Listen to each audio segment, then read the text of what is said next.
Hello, friends and family and people on the internet. I'm eating french fries because I just got home. So for those who saw, and Moose is begging so hard. For those who saw my post on Facebook, Instagram, Snapchat, what we did today is me and Moose went to the zoo with a mini service horse. So the ADA covers dogs and horses under the Disability Act. So that horse is a mobility horse, so it does things like bracing and front counter and this. So the girl who I went with, her name is I'll leave her name out. But she has some mobility issues, so she couldn't do a dog because there are certain weight restrictions when it comes to dogs. And like even the biggest Great Dane, you really shouldn't put that kind of stress on a dog's joints. And so like if I were to have mobility issues, I would also have to get a mini horse because you don't want to hurt the animal because they're your lifeline. So he's trying to get in the closet. Moose! He's learned how to open the closet door and get clothes and shoes out. And he thinks he's really funny. Good boy, come here. Come here. So we went to the zoo. We thought it would be an easy outing. There wouldn't be many people there. And in the back of my mind, I knew this would be chaos because it's not only going to be a big dog, it's also going to be a mini horse who probably weighs 250 pounds. But I wanted to go out of my comfort zone. He's getting something from the closet. I wanted to go out of my comfort zone because I thought it would be really fun, spending time. The horse's name is Lou. Spending time with Lou and like seeing that aspect of service animals, because when I think of a service animal, I think of a dog. I'm sure that's what most people think of. So I wanted to see that aspect and be in the moment with that aspect. What I didn't realize, and one thing that I struggle with as a service dog handler is you do get looked at. Moose is very handsome. He's he's coming over here because he's so handsome. He's very handsome, and handsome people get looked at, But I didn't realize, like I did, but I didn't realize how astronomically, that horse is a suction cup, and like people take pictures and this and that, and technically it's actually illegal for them to take pictures, but they take pictures, and it was just freaking chaos. So here is some footage at the zoo.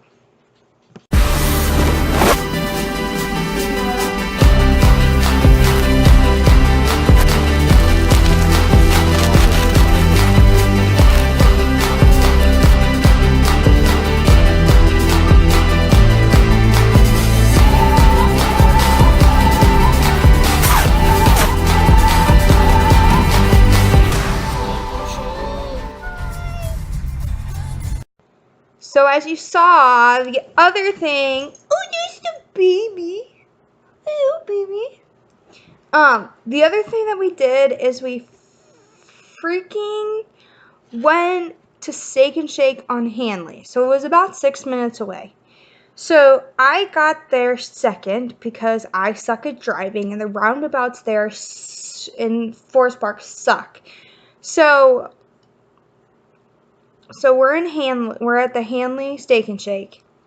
And I guess what happened is she walked in there with the service horse, which is covered under the ADA. And they said, "Oh, hell no." And then I guess they called corporate and all this and all that, and they were just so rude. And then I walk in there, and they're like, "Oh, she's in the back. Like, don't even worry about it, And then she told me what happened, and so she told me what happened, and I'm like, what? Because I got a totally different feel from when I walked in. And so, like, thinking back on that, I think there was 2 things wrong. My baby. 2 things wrong. 1, they were uneducated, and 2, I think they just had really poor customer service.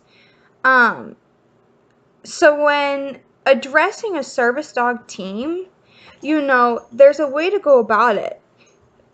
People are not very knowledgeable when it comes to the laws of the ADA because it's, I don't want to say a taboo topic, but in a sense it is. You're not supposed to talk to them, which is incorrect. You can ask them 2 questions. You can ask them, are they a service animal, and if they perform any task.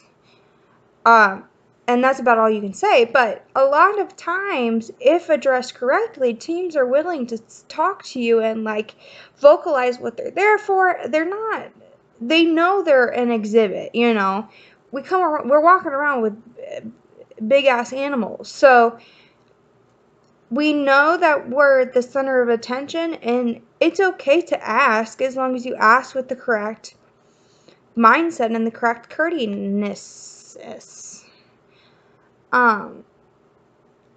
So then we're sitting there for, I don't know, 30 minutes or so, and my best friend was like, are we gonna get service? And so for that whole 30 minutes, she's scanning, I'm watching these people walk past us, look at us. We don't even have silverware yet. We don't even have napkins. No water, nothing. And then she asked if we're gonna have service, and the lady goes, "Oh yeah, in a minute." Or she said, "Oh yeah, after another table," or something like that. And I'm like, "Oh, okay." So then we're waiting probably another 15 minutes, and the lady comes over and says, "Can I take your order? What do you want to drink?" And I said, "Okay." No, I didn't. Of course not. I'm such a big baby. And I said, "Oh, okay. I would love, a Diet Coke and a Frisco Melt, because that's what I freaking love from Steak and Shake, because I'm fatty and I love food, i.e. the French fries." And so then it takes her 20 minutes to get our drink while she passes us 15 times. Now, I will say the restaurant is maybe 20% filled. And it does look like there are about 3 waiters walking around. And it takes 20 minutes to get the drink, and it takes 20 minutes to get our food after the drinks. And, what I learned when I was serving is it should only take 15 minutes. And when you drive up through the Steak and Shake drive-thru, it says it only should take 15 minutes. So, he's right there. He's a baby. And, what are you doing? Oh, my baby. And so, we were at Steak and Shake probably for, I want to say an hour and a half. And about 75% of that was waiting. I will say this, silver lining, my baby. Moose did so then we asked to speak with the manager because it was just ridiculous. And so my friend spoke with the manager, and while speaking with the manager, I was getting anxious. And those of you know, I'm anxious all the time, so confrontation is not my forte. So then Moosey, what's that? The pork tenderloin's ready. What are you doing? You're a good boy. Lay down. Lay down. So then we speak with the manager, and he comps our food. Really nice. That was great. But it was the only customer service that we had the whole time that we were there. So that was our adventure to the zoo and to Steak and Shake. It was a new adventure for me, because it was honestly chaos. Chaos is what that was.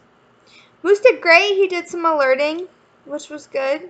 The food was good. Can't go wrong with Steak and Shake. Alright, well, I don't know when I'll see you guys next, but I hope you guys had a... No! He tried to eat the fries. I hope you guys have a good weekend, and I'll see you next time.